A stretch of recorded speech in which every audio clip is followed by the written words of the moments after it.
This is Magnum CK, and you are listening to the Wrestling N.R.D. Broadcast. You're watching DaveCTV. Now here's your host, the voice, Dave Canning. It's you, it's me, it's DaveCTV. It's you, it's me, it's DaveCTV. Let's start the show. That is right, ladies and gentlemen. It is you, it is me, it is N.R.D. And today on the Wrestling N.R.D. Broadcast, we are welcomed by a very special guest, the star of Magnums Opus documentary all around the internet, our very special guest from Athens, Ohio. Please welcome Mr. Kit Parsons. Kit, thank you so much for coming on the show today. Yeah, thanks for having me in the cave. And I appreciate that you're the broadcast, not the podcast, because podcasts never gonna make it. No one's ever gonna. 5 years from now, no one's listening to a podcast. It'll be broadcast only. Exactly. Yep. We wanted to be different. There's a million wrestling podcasts out there, but there's only one broadcast. Yeah, so. I guarantee you there's probably 10 Wrestling N.R.D. podcasts if you look it up. But we are the one and only Wrestling N.R.D. broadcast. No, there was none. I checked because I didn't want to get any copyright infringement. I did my homework. How is that even possible? How is there not already a Wrestling N.R.D. podcast? I guess nobody wanted to talk about the obvious elephant in the room that is wrestling nerds, but we embrace that on the show. So we actually do ask every guest that comes on here, Kit, what makes you a wrestling nerd? I mean, a ton of things. I'm sitting in front of like a giant bunch of shelves full of action figures from all over the world. It was growing up, it was all that I cared about. I mean, I liked comic books and stuff, but wrestling was the number one thing. So if I had to pick one thing off the top of my head that made me a wrestling nerd, I did. I don't know if I've ever shared this. I did my own wrestling federations with my action figures, but with a tape recorder, not even a videotape. So I would have the guys and I would be like doing stories and commentary and like, oh man, Johnson just coming down, and I would record it. But I would do literally not just make the noises. Whatever I was saying was happening, I would do with the action figures. So it was just an old school legit tape. So it was just audio that you had going on. It was a tape deck, yeah. And this was like 6 months ago. So you know how hard it is. The only audio wrestling show out there for the visually impaired. It's the Kit Parsons Project. To be honest, I don't even remember what it was called, but I remember having my cousin came to visit one summer for like the weekend, and we got in trouble because my parents were in bed. But like when you start doing wrestling commentary, you have to be like, "Oh my God, fans, here he's coming down now!" Like you have to get. There's no like casual like, "All right, well, yeah, power bomb there, I guess." Like you have to be loud. So we got in big trouble. Did you still have? What's that, Ryan? I was just wondering, you recorded this. Did you ever play it back for anyone and like puppet through the thing and reenact or? So that's the thing though. I did all these things. Like I made audio documentaries. It was before I had a video camera. I made fake documentaries and like all kinds of things and never showed them to anybody. Do you still have the tapes? I do not. I had them for the longest time, and they were damaged by water, and so they're all gone. Damaged by water. You just were a little embarrassed to want to show anyone, huh? I was like, I took them down to the river, and I was like, no one will ever hear these. Nice cement block attached to it. Get out of here. And someday it'll be in the newspaper, like really shitty wrestling tapes found in the river. Prehistoric man invents wrestling match. Jackass kid plays with Ahmed Johnson figure on tape. Do you still have any of the figures that you were doing these recordings with? Oh yeah. I don't have a lot of the like Jax figures from like the late 90s anymore. Mm-hmm. But I've been kind of recollecting here and there, so I'm sure I do have several of them. Now you mentioned obviously the recordings that you did documenting your action figure wrestling match. I want to talk about the documentary that I finished watching today, and that was the Magnums Opus. What inspired you to put that together? Was that something towards the end of your career that you said like, hey, I want to document this and then make the doc, or how did that whole process go about? It was actually kind of an accident. So we did this movie called Marking Out. My best friend and I, Michael Rhodes, Michael P.S. Rhodes, which he hates to be called. uh, we made Marking Out, this documentary that involved wrestling fandom, but was more about just like fandom in general. And I think that one's still on Amazon Prime. Amazon Prime's getting weird about documentaries. They're like taking a lot of them down. Like Magnums Opus was on Prime, and then now it's suspended, along with like millions of other things. But it's on YouTube still. But anyway, so we made Marking Out, and a couple years went by, and it was pretty well received. It was fun. We spent way too much money on it, and we were like, let's do a follow up, because I had started wrestling again, because I wrestled previously, and we're like, I was only going to be like just a part of it. Like I was gonna, how we kind of host and Marking Out, we kind of hosted the documentary. That documentary was almost about us making a documentary. It's really meta in a weird way. And so we were gonna have some of that too, but me wrestling was just gonna be like a little piece of it. Like, oh hey, remember when he talked about wrestling? Well, he went back and he's wrestling now. Here he is with shiny belts. And we started making it, and then I had my injury for like almost a year, and then I got like the bad news, and we were like, well, I guess this is what the movie is now. And so we just, because I found out it was going to be my last match like 3 weeks, 3 weeks before, whatever it was, like the week before, basically 2 weeks before. And so I was like, Mike, buddy, you got to come film in Cleveland, because that's going to be it. And so we filmed it, we shot it. And then it became more about, it really became like a very, I don't know what the right word, like, I don't want to say vanity project, but pretty masturbatory, really, because it was like, well, I have all this footage of me wrestling. I'm just going to make a documentary for forever to have this all highlighted. And so it kind of happened by accident. Yeah, it is. How is your back, by the way? How are you feeling now? Because that was 2018, yeah, right, when you retired? Oddly enough, the actual injury started at the end of 2017, and I wrestled for almost a year like an idiot. I feel great, feel fine. So my last match was November 2018. I think it was about a year or so after that. I was pretty clear, for the most part. And then I've had a couple of checkups, just my normal stuff, and they don't even really check it anymore. They were doing x-rays on it for a while, and it's totally fine. I don't have any problems. I got very lucky. To be perfectly honest, I could wrestle now if I wanted, which is unexpected. But it's one of those things where I would have to wrestle much differently, because I relied on my ass bumps, and I probably should avoid those. But it was just a freak thing that happened. I happened to have a pretty relatively common condition, a relatively common form of spina bifida that I just didn't know about. And actually, a friend of mine, he's a wrestler by the name of Vance Desmond, and we were roommates and everything when I first got in, and he helped train me in wrestling and everything.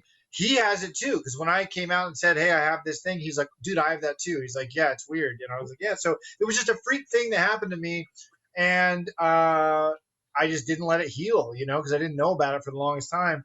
So yeah, thanks for asking. I'm actually great. Like, I feel fine. I feel great. I'm in great shape, and I got very lucky. And like I said, I could wrestle now if I wanted. It would just be a matter of, do I want to open that whole can of worms again and get back out there, and do I want to wrestle an altered style? Mm-hmm. Yeah. And also just the send off you got almost just seemed perfect in a way. So that's crossed my mind too. It's like, well, is it ever going to feel any better than that? Like, holy shit, So I'm lucky in a way, because where the fractures were very low on my tailbone, which sucks for like day-to-day life, but for wrestling, you fall on your upper back so much. But man, honestly, I was having trouble walking and everything. Like, I had this pain like shooting down my right glute down into my hamstring and stuff. So it was a pretty scary time. So I think I really, really got lucky that I stopped going when I did, or because I was really headed for probably something permanently serious. And and then the world decided to shut down, so the timing couldn't have been better for you to just step away anyway. So Yeah. Everyone So, forgot about wrestling and everything. So have you considered, do you still have a hand in wrestling at all? Like, do you work with any companies, besides like potential, appearances at cons and whatnot? Have you ever thought about going into broadcasting, managing anything like that? So I wrestled initially for like 5 or 6 years, and then I kind of stepped away from it for a while, and I did a lot of commentary. I did a lot of writing and producing wrestling shows. And then when I got back into wrestling, I didn't really do a lot of that. It's crossed my mind. I've done a couple things like for old wrestling, like Marion Fontaine's one of my best friends, and so I've done commentary for their shows. I have an open door policy at AIW with John Thorne. He's a great friend of mine too. They've had me do promo seminars and stuff with them, and that's been pretty nice. But it's a weird thing because it's almost, and maybe this will go away someday, but it's almost hard to be at a wrestling show, oddly enough. Like, it just feels a little like I feel a little out of place. Like, I feel like, I'm not really contributing anything. So like I feel awkward, but the AIW shows I've gone to, and same with old wrestling, but AIW I've gone to a couple, and it just felt like old times. I mean, I'm just friends with everybody there, and I don't know. There's a great mutual respect that I think I've earned up there, but I've definitely been approached several times by a few by a few folks. So yeah, I don't know. Commentary is fun to a certain degree, but it's more exhausting than wrestling, if I'm being honest. So as I watched the documentary, and I know obviously you made several references to this man, but this is almost more of a compliment than a question. But I like to think that what the style, like how you wrestled in your promos, is if Andy Kaufman decided to never start acting and not that he didn't take wrestling seriously, because obviously he Yeah. did put on the performance, but like you are a more athletic version of Andy Kaufman, if that makes sense. Yeah, like if Andy had been, well, I mean, first of all, Andy Kaufman was a genius and had bigger balls than anybody I ever knew. But I did like to think of myself, especially kind of toward the end, as I really started finding my character, finding my voice, as like that was a motive. Oddly enough, that was kind of a motivator for me, especially on the hard trips where I was really in a lot of pain. Thinking like, I like to think that if Andy was 6'4", 235, that I want to wrestle like how I think Andy would have wanted to wrestle, which was very flamboyant, theatrical, just like a lot of the fans in Cleveland loved me because I was such a prick. Like, I was such an asshole. And it was one of those things like, and I'm not comparing myself at all, but like Steve Austin was a heel, Stone Cold was a heel, and then fans started cheering him, but they couldn't change Stone Cold. Like, don't change the character, because then it's like, oh, this guy sucks. So he kept being an asshole, but he was like the people's asshole. And so that's the vibe I felt in the places where I ended up getting a little popular, was like, though they want me to be a prick to them because they enjoy it for some reason, like an insult comic or something. Like they came here to be made fun of and have their hat thrown or something. I was going to say, I initially likened, because I just watched Magnums Opus as well. And we've all commented. I showed my coworkers today, you walked me through. It's so over with me. It really is. I likened it to kind of Orange Cassidy, but heel like, it's that. Ooh. I don't know. That's my initial thought I had. Yeah, I think that's probably right. I mean, I don't know that. Like, I remember doing some shows that Orange Cassidy was on, and like watching that character develop slowly was really, really interesting.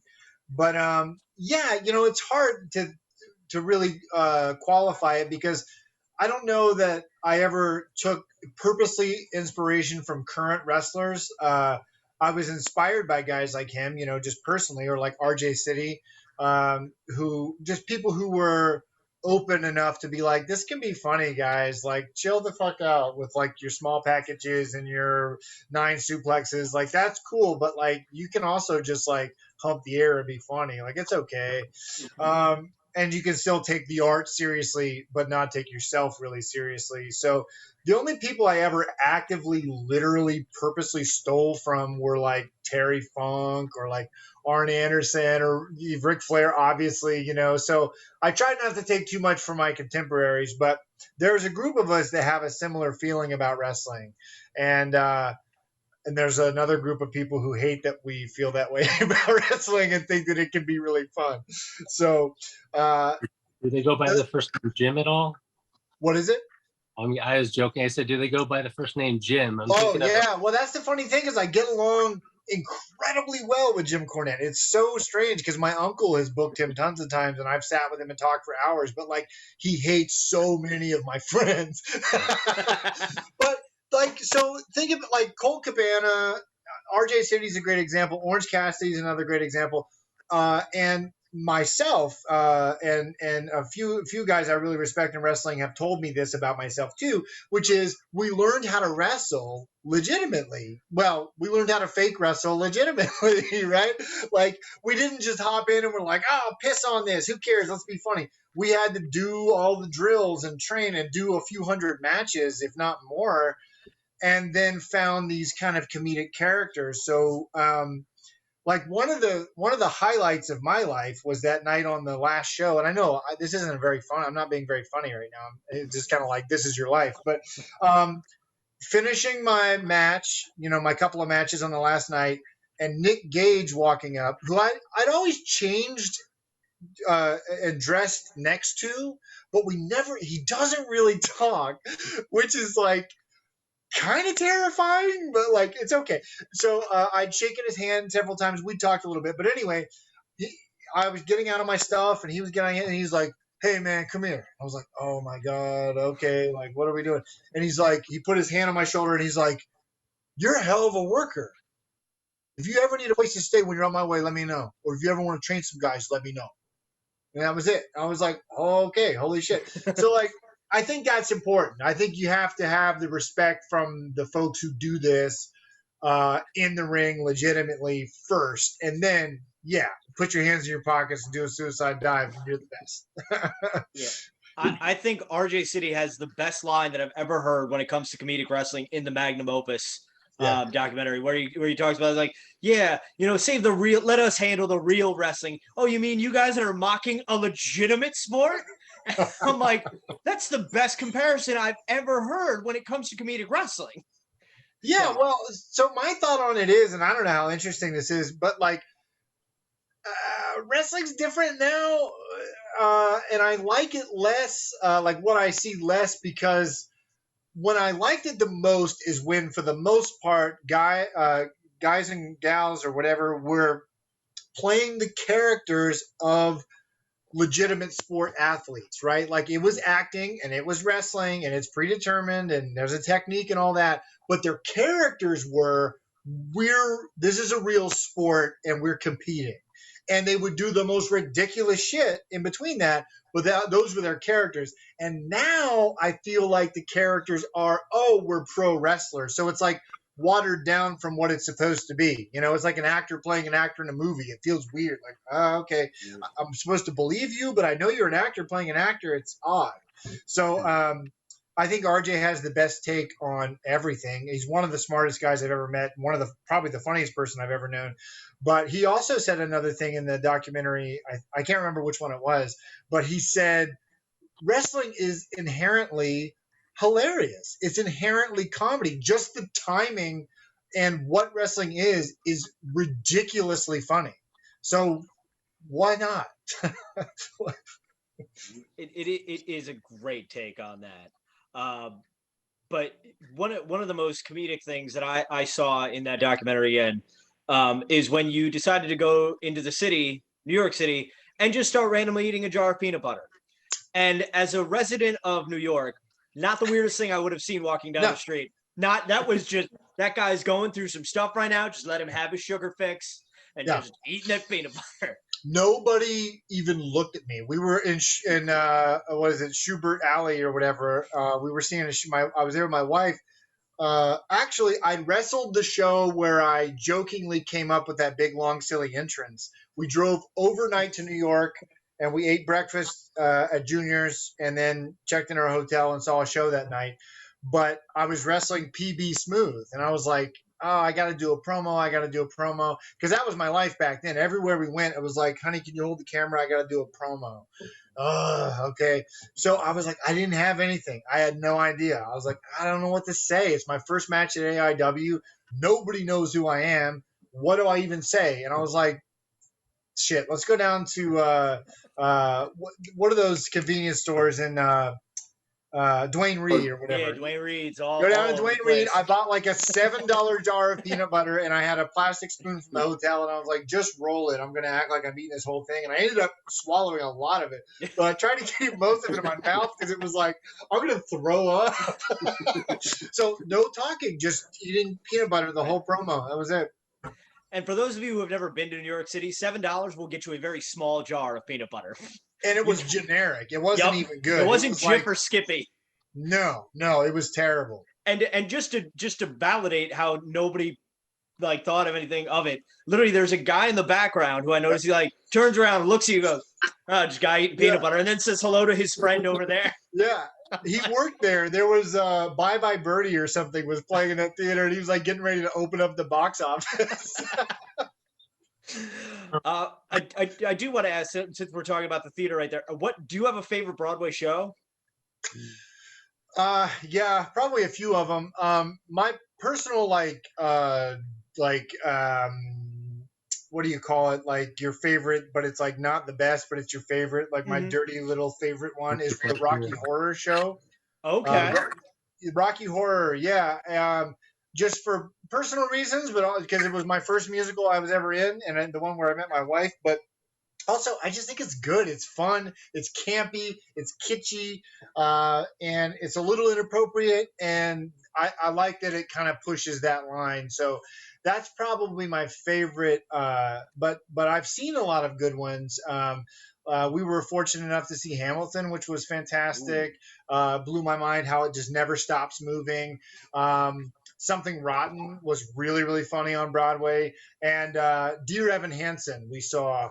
And I don't know, that movie will probably be good too, but that was a really, really great show. I actually just booked some Broadway tickets for 2022. So Awesome. It's starting to feel like real life again. Beetlejuice. Holy shit. We saw Beetlejuice right before the pandemic, like literally the Monday before coronavirus. It was awesome. When you come to New York City, you let me know, and we'll do something. Absolutely. Normally we go up all the time, but it's just now the world's finally opening up. Yes, finally. Ryan, did you have a question there? I saw you started. It's kind of a backtracking question. You said like when you were wrestling, you weren't copying your contemporaries. You're going back to guys like Ric Flair, things like that. I saw you do some spots for the Ric Flair off the top rope, things like that. But I was really curious, and when you know that this match is most likely your last match, did you do any spots out of the norm? Did you like, these are the moves I like that inspired me to wrestle, like try and incorporate that in your last match? I did. I tried to keep it simple. I really have a pretty decent spine buster, so I definitely wanted to get that in there. But the two moves off the top of my head that I wanted in there, three. I did the Flair up and over, and then the throw off at the top, which was so stupid to do in that condition, but whatever. And actually, Hot Sauce Tracy Williams is the one who taught me how to do the Ric Flair over the top. And he didn't even remember. I told him like 6 months later, I was like, I did it. I was in a match with him or something. I did it. I was like, you taught me that. And he was like, what? I was like, forget it. But the sharpshooter, for some reason, I really wanted to do, and the figure four, for sure. And I chopped the ever-loving shit out of Worldwide because I was like, this is my last chop, baby. Bam! bang. Although there was in the documentary, I forget who it was the guy who had the one-legged tights that like chops you while you're sitting down. Oh yeah.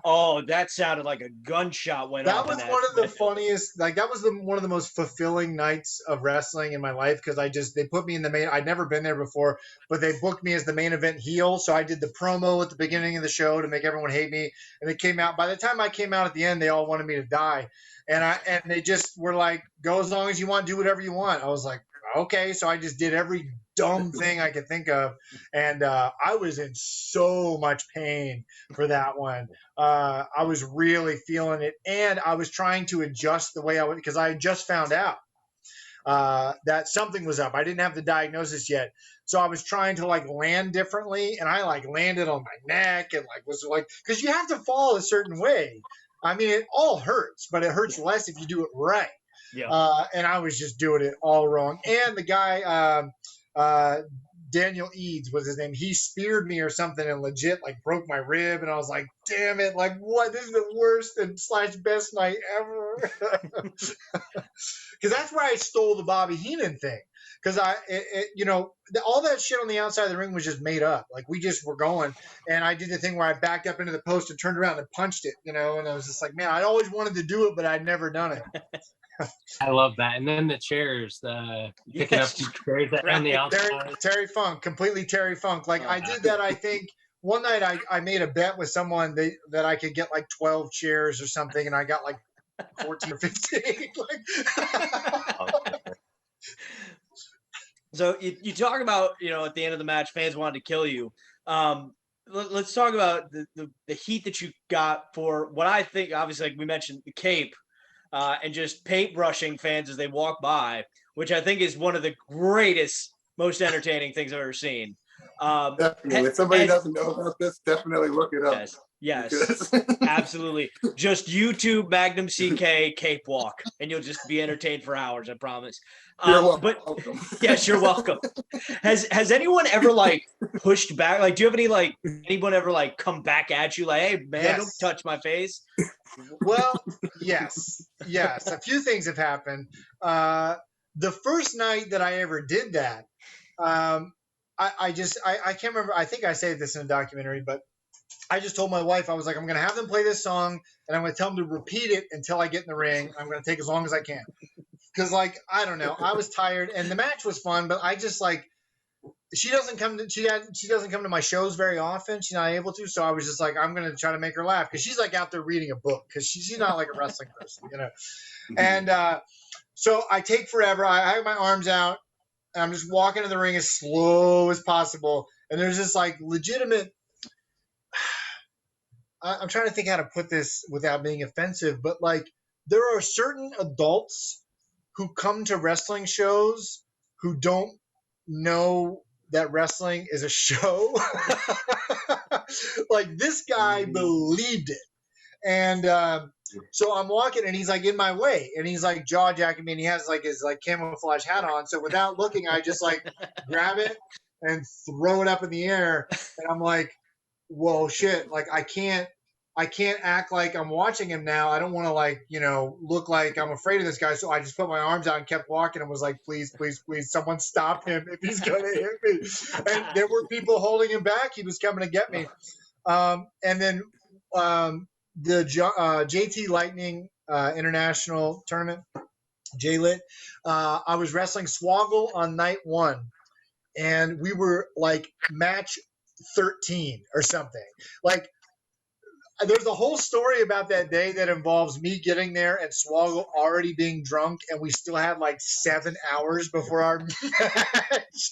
And then he got sober, and then like drunk again, and then like sober, and then like sick, and then it's like time to go on. I was like, oh my god! So it's like legitimately like 11:30 at night. We're the match before the main event. Joey Janela and Marty Jannetty are about to go 45 minutes. So it's like everybody's tired. Everybody in the audience who's been drinking is drunk. And so I'm doing my whole thing. And this guy, so I do, the whole thing is I put my arms out. And if you're in my way, then I'm going to like brush my hands over your face. So I did that. And then the guy, this is AIW. All the fans know I'm going to do this. This guy legit takes his finger and like fish hooks me and like pulls me this way. And it's so like, it wasn't painful, but it was just like fucking disgusting. And I was just like, what the fuck?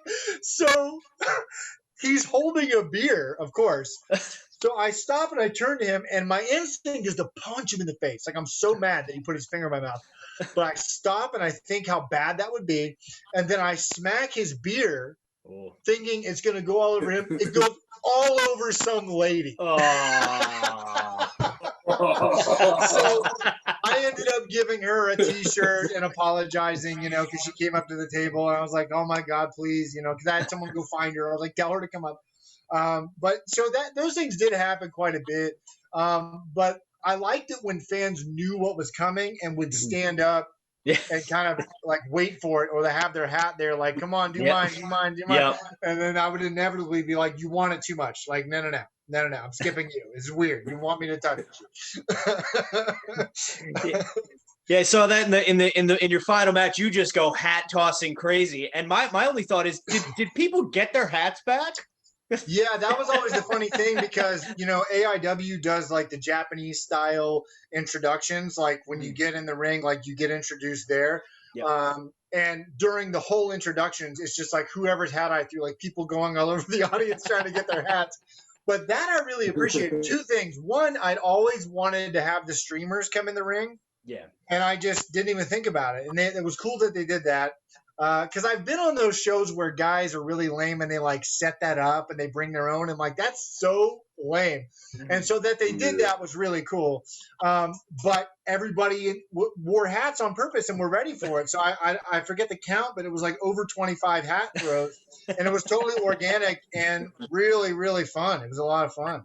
It was funny just watching people, like, because usually, like, you're at a wrestling show, you see people like climbing over one and like to reach their hand out for a high five. You see people throwing their hats on, like, come on. Well, and the other thing is, I wasn't just like knocking off their hats, like I threw them like frisbees. Yeah, it looked like a graduation ceremony in that building.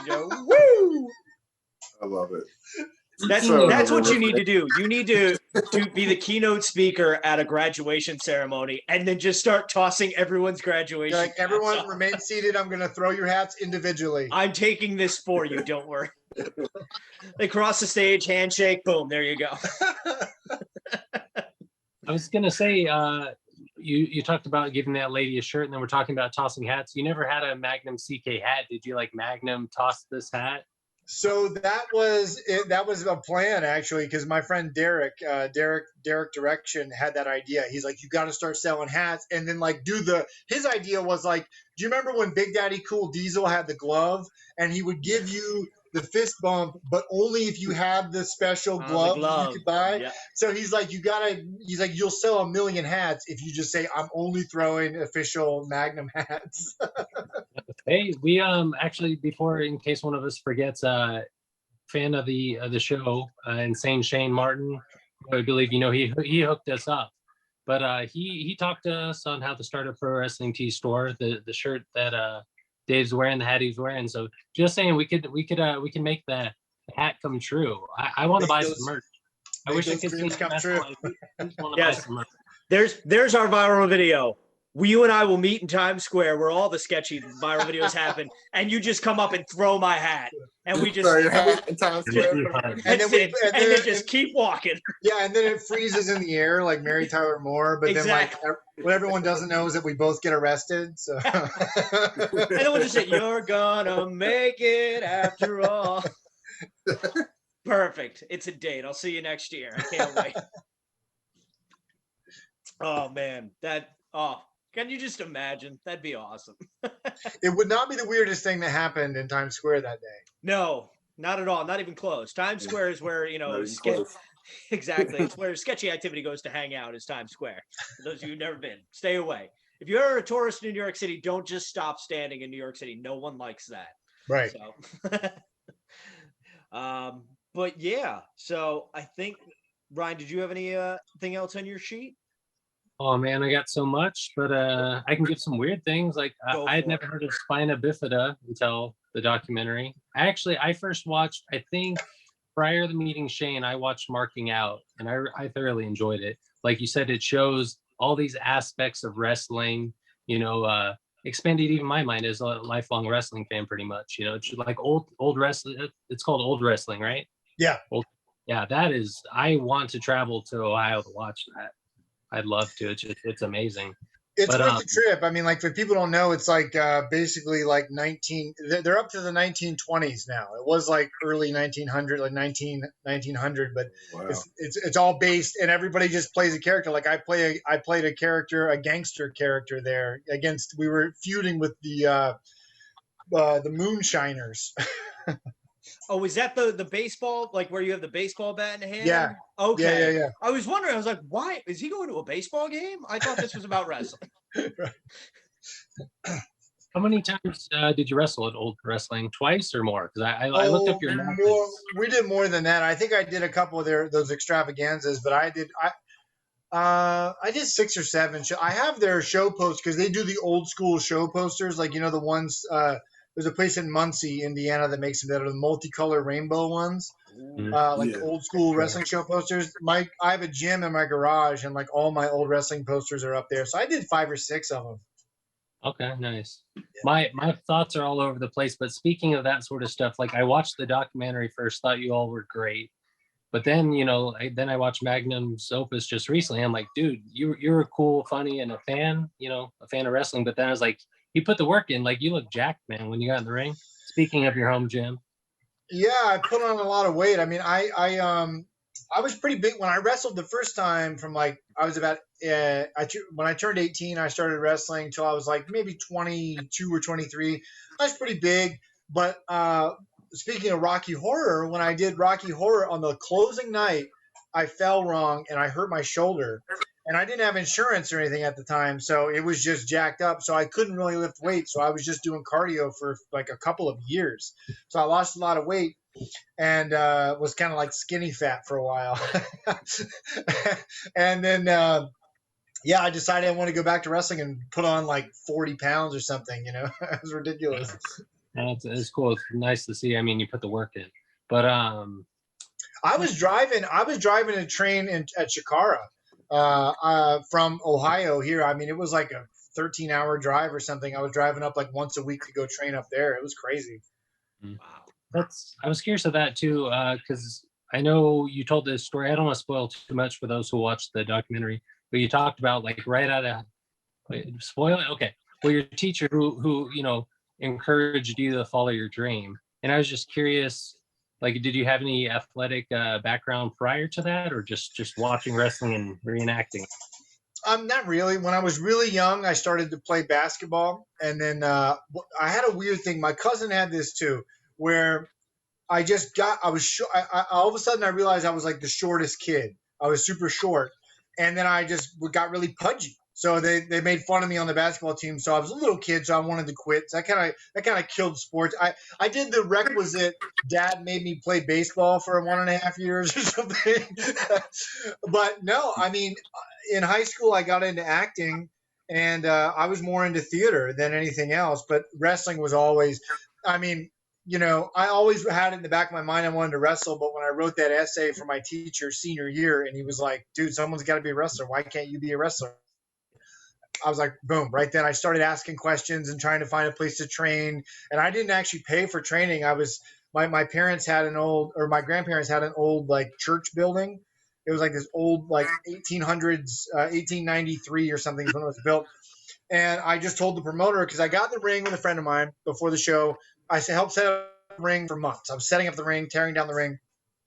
And I just kind of rolled in the ring one day and was like, let's start figuring this out. And then he saw me in there and came up and he was like, hey, it'll be $250 for a tryout. And then training is this and this and this. And I was like, well, I guess I'll never be a wrestler because I have $0.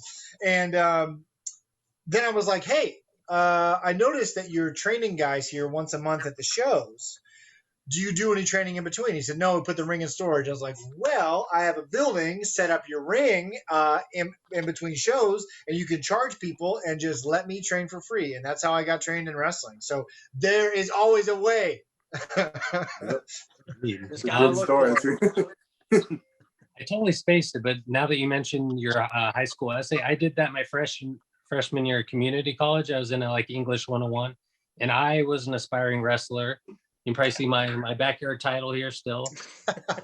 That's the one I won. I also have one I stole. Possessions 9 times. Well, You have stolen backyard wrestling valor? Wow.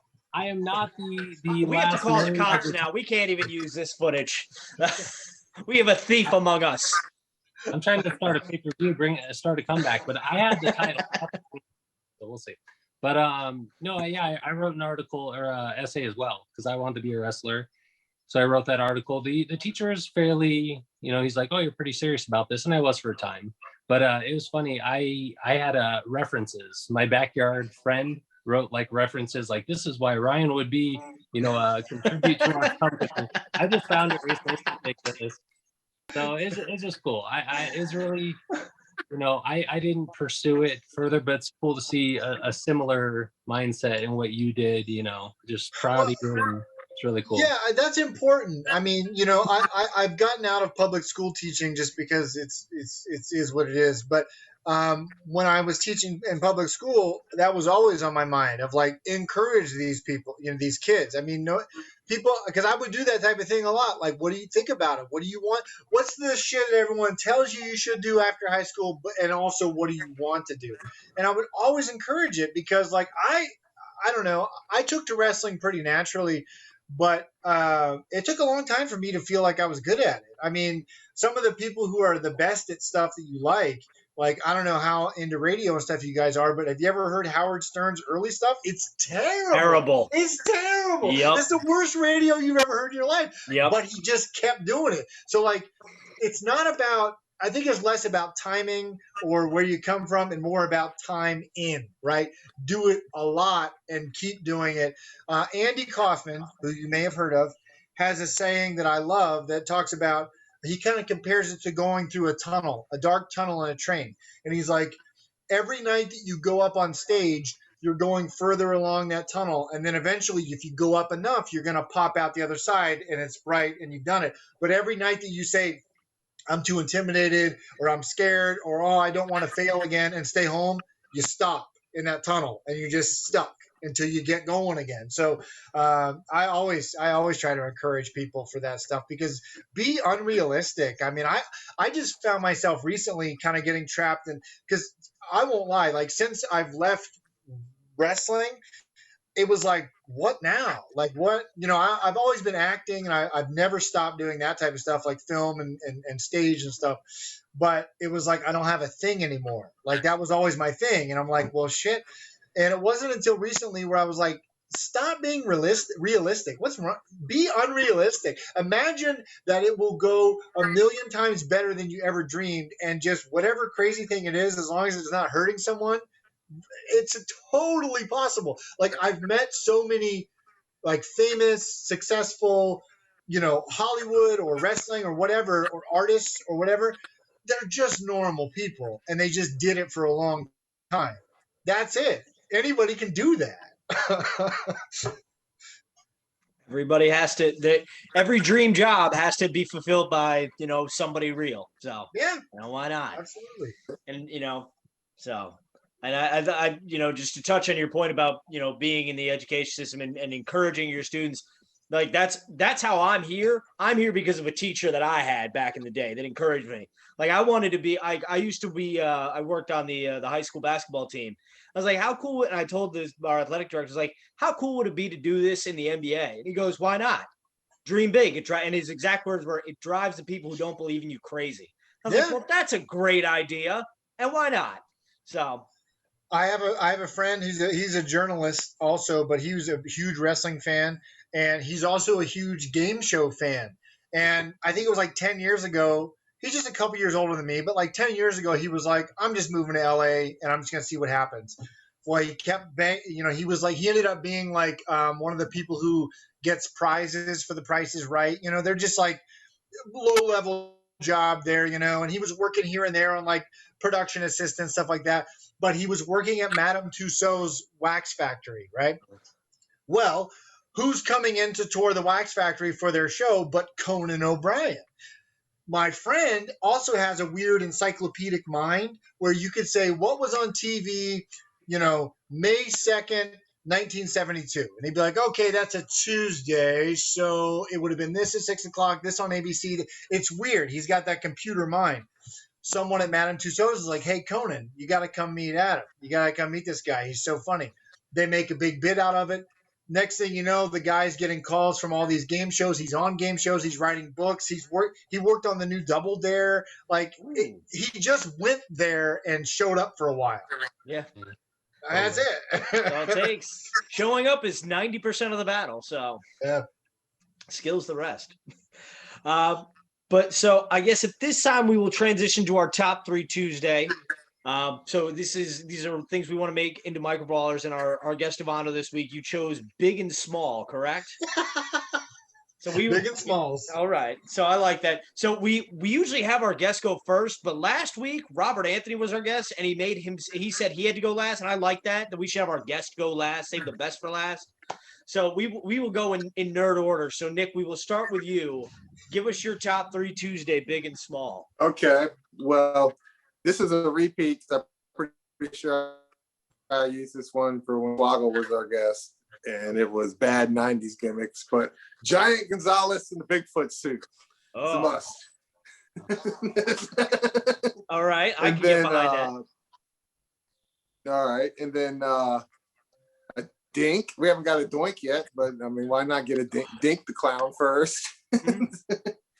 And then finally, not technically a wrestler, but he's wrestled a few times. What about Shaquille O'Neal? Okay. All right. I like that. I like that, Shaq brother. Ryan, who do you have for your top 3 big and small? I focused on the big. I went Yokozuna.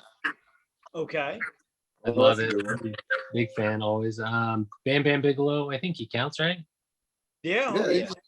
Big man. This one's weird, man. I was walking here right before recording. I'm like, always the last one's difficult for me. This is not wrestling related, but I want big, bad B. Arthur. like the actress B. Arthur? I watch Golden Girls every night. Like I've admitted, my wife, it's our nighttime show. My wife watches Golden Girls too. Yeah, she's the giant of the group. I want to be Arthur. Stank's a fan too. Stank will make a Golden Girls one. Well, RJ City's finisher is knee Arthur, so I think it works. Nice. There you go. Hold on. I just have a question, Kit. Is that a Gene Okerlund wrestling buddy behind you? Oh, it is. It is. Oh, my God. That's incredible. Where did you get that? I just got it. It just came in the mail. On Instagram, these guys, the brothers Gador, Gaddor, they have a British Bulldog coming out. But they made a Gene Okerlund. I was like, I have to get it. Okay, I'm going to need that information before we stop this. So big and small. Nick took one of mine. I was going to go with Dink because I've been the biggest advocate of wanting a Doink the Clown Brawler for the longest time. So fingers crossed we get Doink. So I'm going to stick with Dink so that we get Doink. As a substitute for Dink, let's go for a 6th or 5th Swoggle Brawler. So this way you can tie up Macho Man eventually. And then my 2 and 3 is going to be a 2-pack, and that is the Natural Disasters with Earthquake and Typhoon, because I loved them when I was a kid. I thought they were amazing. Earthquake is unironically one of my favorite wrestlers. Like if you watch him, he's so good. Yeah. And I don't know if it's just me, like now that I've hit, like I just turned 33 2 weeks ago, and like somebody pointed out, like, this is John Tenta at 27. I'm like, he looks like my dad now, who's 73. I mean, he was like 43 or something when he died. Like he wasn't that old. Yeah, no. Because I looked at him, I was like, how is that man not in his 50s? Like, he's like Arn Anderson. Like, was under a hood. What was the thing? Golga. It was Golga, the oddities. He's like how Arn Anderson looked like he was 51 for like 40 years. Arn Anderson just went from like toddler to adult. There was no childhood for Arn. So Is it my turn? yes, it is Yep. our guest of honor's turn. Your top Okay. Tuesday. This one's gonna be for my small. I picked the world's smallest athlete, which I don't know if you remember your late '90s WWF minis, Max Mini. He was like Oh. 65 pounds, little Yep. tiny guy. The micro brawler would be like this big. It'd be great. I don't know how up you are on 1995, 1996 WCW, but Loch Ness would be amazing. Yes. Dungeon of Doom or member. And actually, Nick, you took my original idea of Giant Gonzalez. But I think if we're going to go Giant Gonzalez, we could also go with El Gigante, Yeah, we got that. which is the same guy, but in a much somehow worse outfit. I don't know. That can be the chase. Right. I like I it. actually just watched the other night the Terror of Doom or whatever, the thing with the electric chair in the middle of the ring. Oh god. Elegante Where the handle just dropped on its own. Oh, yeah, man. and he was. I watched Quality. the Undertaker's greatest WrestleMania match the other night, which it was against Giant Gonzalez. WrestleMania 9 gets too much flack, and I will die on that hill. Just saying. I still say, and this is, and I'm not even trying to be a dick here, but like speaking of bad matches, I was watching the Dark Side of the Ring with the Ultimate Warrior, and I was like, I still think my favorite Triple H match is the one with Warrior, just because it's such a mess. Like it's so awful. Yep. I was there live actually. I won Triple H somehow. Well, so like I told you my friend Mike that we make movies with. We have this conversation all the time. I don't have time in my life for good wrestling. I don't have time for it. Like, I will watch and appreciate Ric Flair. I just watched Ric Flair and Steamboat from like 1994 Saturday nights, WCW Saturday night, whatever. I can do that from time to time, but give me the Nasty Boys. Give me Max Payne. Like, I want guys falling down by accident.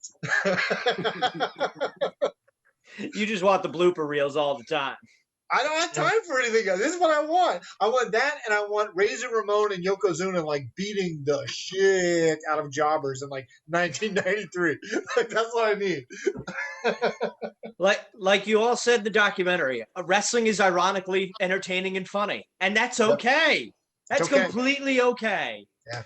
So, Kit, we will give you the floor. You can plug whatever you want, social media merch. If you got any of that, where can people find you online? Or do you not? I mean, I think most of all, Magnums Opus is on YouTube, and it's Magnums ', just because so many things are called Magnum Opus. But that's on YouTube. Used to be on Amazon. Marking Out's on Amazon Prime.